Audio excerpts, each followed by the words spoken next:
Benda ni ayah? Ini pen lah. Oh, kenapa ayah bagi saya pen ni? Sebab cikgu kamu bagi tahu ayah yang kamu selalu pinjam pen kawan kamu. Jadi, ayah belilah pen untuk kamu.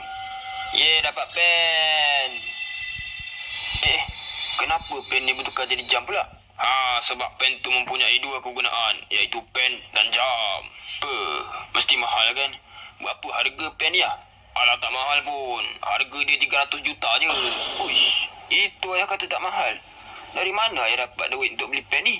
Alah kamu ni, ayah kau Ultraman, mestilah banyak duit. Takkan Ultraman tak ada duit pula. Isya ayah ni, orang tanya lain dia jawab lain.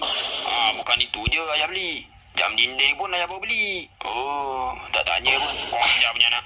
Ingat lepas ni jangan pinjam pen kawan lagi. Ayah dah beli tu. Jangan bagi hilang pula. Kalau hilang, ayah tak nak beli lah. Yalah ya.